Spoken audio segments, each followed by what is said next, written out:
नमस्कार। पाठशाला 2047 में आप सबों का स्वागत है।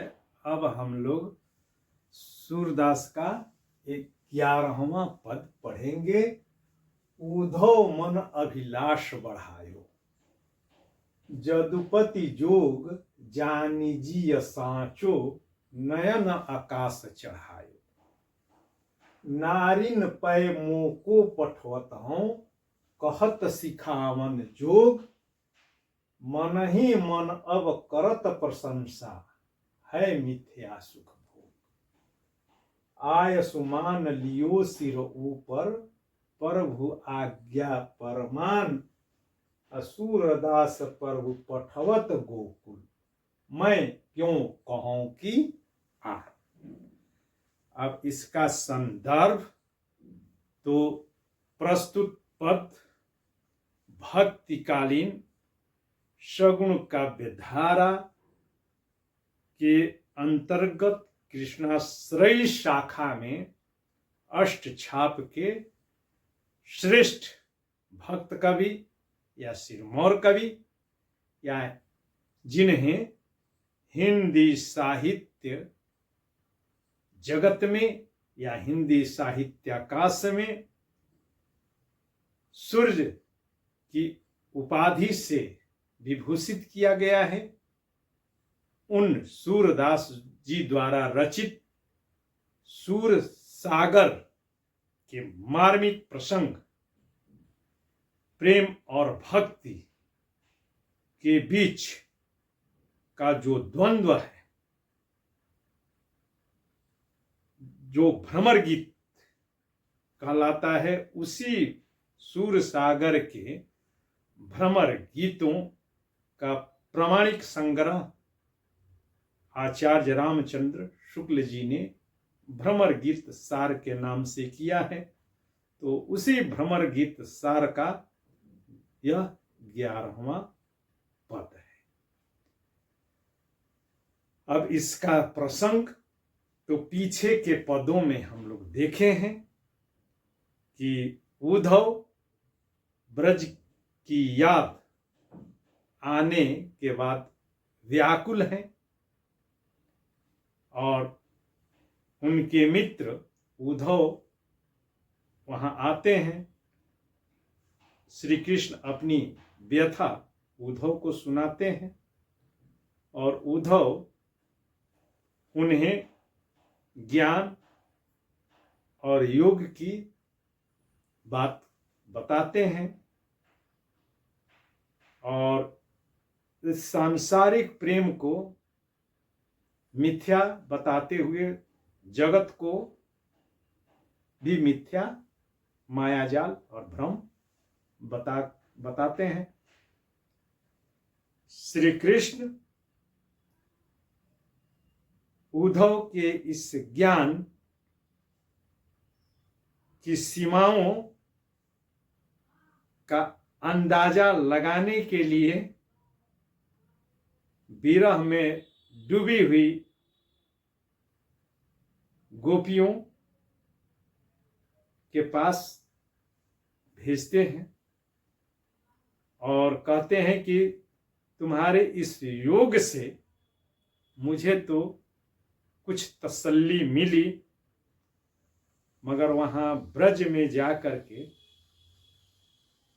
उन गोपियों को भी थोड़ा ज्ञान के बारे में बता करके उनकी विरह व्यथा की वेदना को कम करो। और यह बात सुनते ही उद्धव मन ही मन अति प्रफुल्लित होते हैं और वे ये सोचते हैं कि इस जदुपति ने तो मान लिया कि यह संसार मिथ्या है, ब्रह्म ही सत्य है और यह सांसारिक प्रेम माया जाल है, जंजाल है। इसीलिए मुझे उन गोपियों के पास भेज रहे हैं योग सिखाने के लिए। और यह भाव उनके मन में आता है तो वो भीतर ही भीतर अत्यंत ही आह्लादित होते हैं, गदगद होते हैं कि मुझे उन गोपियों को योग सिखाने का अवसर श्री कृष्ण प्रदान कर रहे हैं। तो यही इसका जो है प्रसंग है। अब इसके जो है कठिन शब्द, तो उद्धव मन अभिलाष बढ़ायो। मन का मतलब मन में इच्छा यानी कि अभिलाषा यानी कि इच्छा, चाहत, बढ़ा यानी कि बढ़ा दिया। क्या बढ़ा दिया? ब्रज में जाने की इच्छा को और अधिक बढ़ा दिया। जदुपति यानी कि जदु यानी कि यादवों के पति यानी कि श्री कृष्ण जोग जानिजिय साचो। सचमुच में जीय का मतलब दिल से, जोग जानी यानी कि जोग के बारे में जान लिया है। नयन आकाश चढ़ायो, यह जान करके कि इस श्री कृष्ण ने मेरे योग के मार्ग को हृदय से अपना लिया है, मान लिया है, उसे स्वीकार कर लिया है, तभी तो मुझे योग सिखाने के लिए ब्रज भेज रहा है। और यह भाव आते ही वे अपना सिर, अपनी आंखें आकाश की ओर उठाते हैं।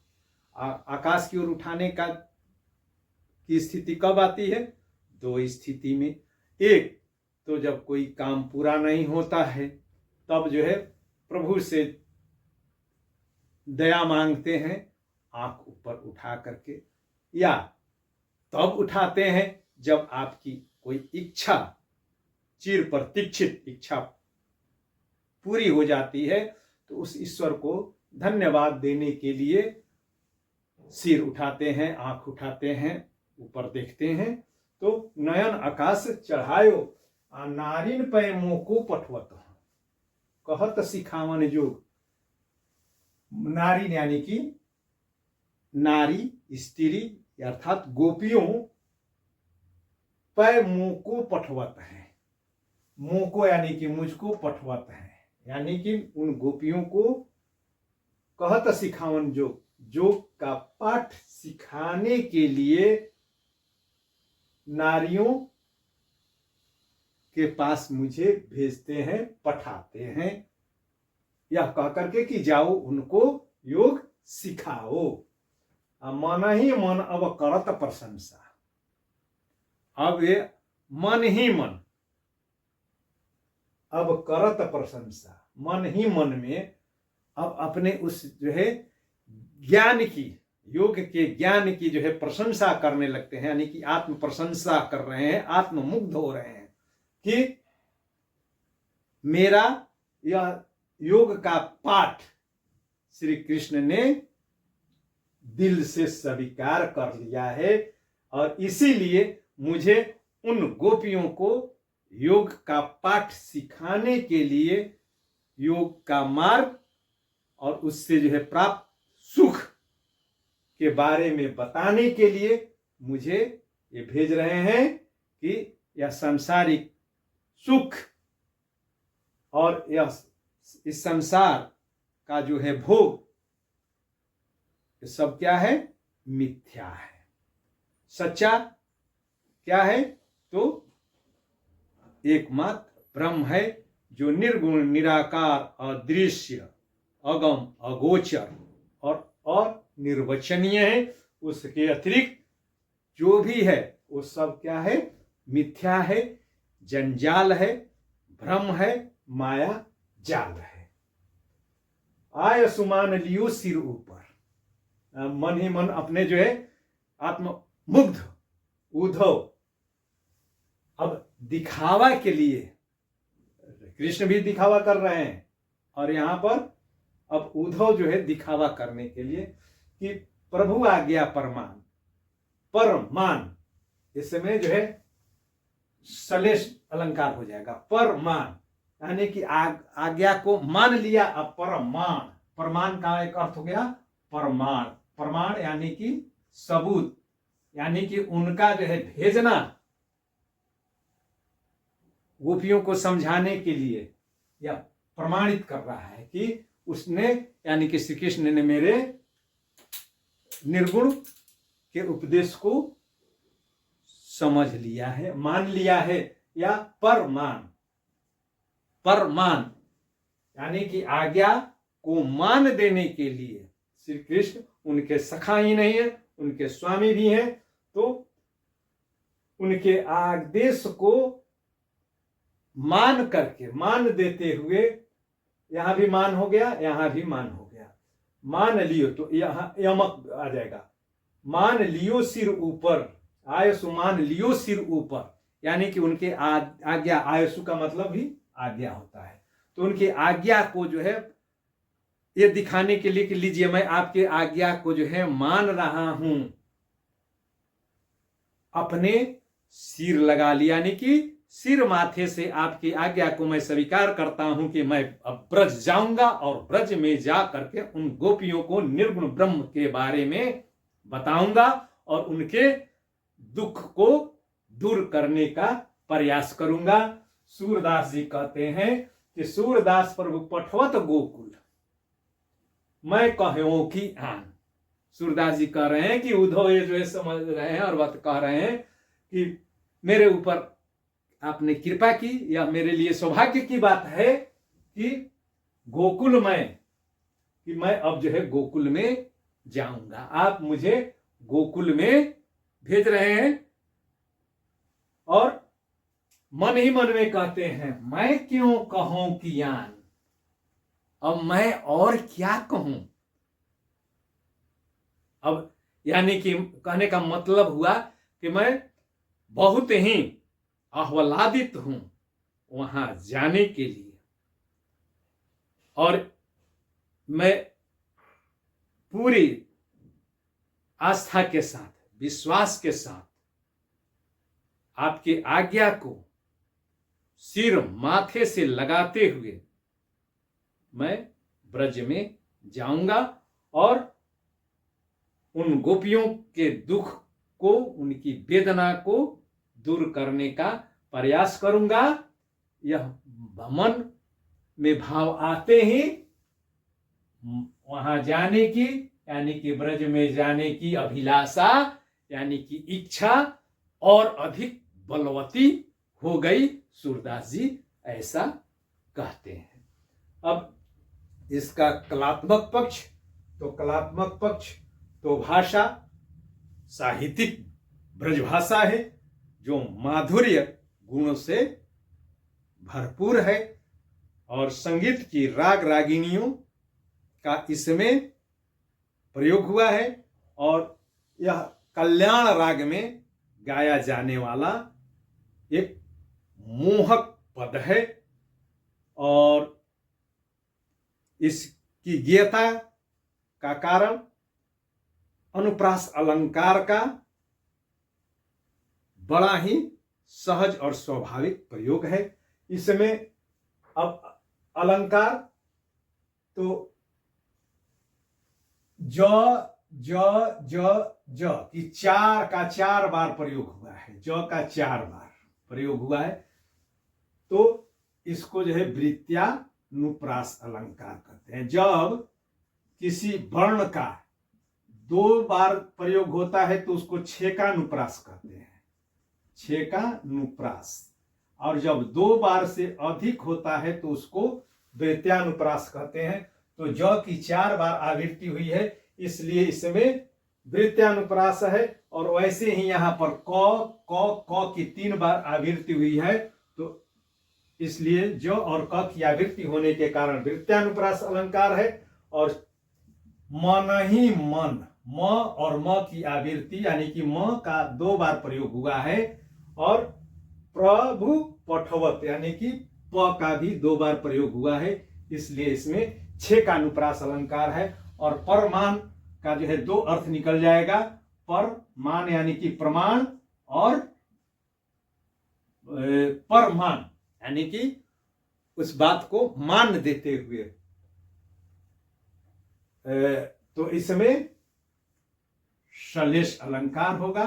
और नयन आकाश चढ़ायो, यह एक जो है मुहावरा है। नयन आकाश चढ़ायो मुहावरा। और मन ही मन जो है वे अब अत्यंत गदगद होने के कारण अब अपने ज्ञान को वह जो है बहुत ही जो है बढ़ा चढ़ा करके अब जो है समझ रहे हैं। तो इसलिए इसमें अतिशयोक्ति अलंकार है, अतिशयोक्ति अलंकार है। और यह इसमें सगुण और निर्गुण के द्वंद्व को चित्रित किया गया है। इसलिए इसमें रस के विचार से शांत रस है, शांत रस है। शांत रस यानी जिसको भक्ति रस भी कहते हैं, शांत्या भक्ति। और जब रस शांत होता है तो उस स्थिति में उसमें गुण जो होता है माधुर्य, गुण माधुर्य होता है, रीति वैदर्भी और वृत्ति मधुरा। माधुर्य वैदर्भी और मधुरा, गुण रीति, गुण रीति वृत्ति मधुरा होती है। और भक्ति रस में जो अस्थाई भाव होता है उसको निर्वेद या सम कहते हैं। तो अस्थाई भाव, इसमें अस्थाई भाव सम या निर्वेद होगा। और संचारी भाव, तो इसमें संचारी भाव जो होता है आवेग, स्मृति और मोह, ईश्वर के प्रति जो है मोह। जैसे उद्धव को अपने ज्ञान के प्रति, ज्ञान मार्ग के प्रति जो है मोह है, एक मोह का भाव पैदा हुआ है। और वैसे ही गोपियों कृष्ण को प्रेम के प्रति जो है मोह है। और साथ ही साथ उनको ब्रज में गोपियों के साथ बिताए गए दिनों की याद आ रही है। इसलिए इसमें स्मृति नामक जो है संचारी भाव है, स्मृति है और मोह है। और साथ ही साथ उद्धव में एक उत्सुकता है, एक आवेग है, जल्दी से जल्दी ब्रज में जाकर के उन गोपियों को ज्ञान का पाठ सिखाने की। इसलिए इसमें आवेग नामक संचारी भाव भी है। इतना ही, फिर जो है मिलते हैं अगले पद के साथ। बहुत बहुत धन्यवाद। और इसको बार बार देखना है और अपने मित्रों के बीच इसको शेयर करना है।